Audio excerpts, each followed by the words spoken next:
આજે પ્રધાનમંત્રી શ્રી મોદી રાષ્ટ્રીય પંચાયતી રાજ દિવસ નિમિત્તે બિહારના મધુબનીથી દેશવ્યાપી ગ્રામસભાઓને સંબોધન કરશે. પહલગામ આતંકી હુમલાના પગલે 35 વર્ષમાં પ્રથમ વખત કાશ્મીર ખીણમાં સંપૂર્ણપણે બંધ પાડવામાં આવ્યું.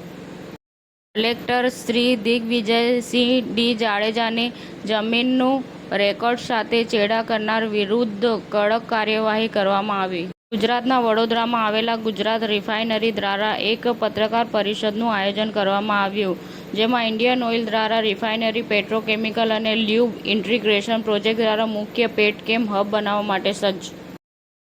વેજલપુરમાં આવેલા રાષ્ટ્રપાલ સોસાયટીના રહીશો દ્વારા સિદ્ધિ બિલ્ડર દ્વારા કરવામાં આવતી હેરાનગતિની સામે એએમસીની મુખ્ય ઓફિસ ખાતે હલ્લાબોલ કરવામાં આવ્યો. અરવલ્લી ભિલોડા પંથકમાં વરઘોડામાં દારૂની પેટી સાથે વાયરલ થયેલા વિડીયોને લઈને જેમાં ભિલોડા પોલીસે 2 ઇસમોની ધરપકડ કરી.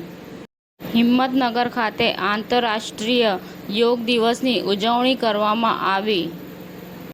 પહલગામ આતંકી હુમલા બાદ પીએમ મોદી સાઉદી અરેબિયાની મુલાકાત અધવચ્ચે છોડી ભારત પરત ફર્યા ત્યારે પાકિસ્તાની એરસ્પેસનો બહિષ્કાર કર્યો. કથાકાર મોરારી બાપુએ જમ્મુ કાશ્મીરના પહલગામમાં આતંકી હુમલાની ઘટનાને ખૂબ દુઃખદ ગણાવી. WHO દ્વારા ગુજરાતના તમામ યુનિટને બંધ કરવાની અથવા તેઓના સ્ટાફને રાજ્ય સરકાર અંતર્ગત આવતા વિભાગમાં તબદીલ કરવાની ચર્ચા શરૂ. સમાચાર ટુડે ન્યૂઝ ચેનલની ટીમ અને જે સત્ય છે તે જ બતાવશે. આપ જોતા રહો સમાચાર ટુડે ન્યૂઝ ચેનલ.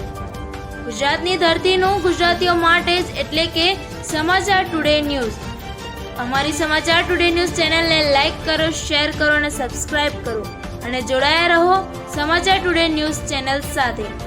મળશે દરરોજ ઇનામ જીતવાની તક. અમારા સભ્ય બનો, જોડાઓ અમારી સાથે.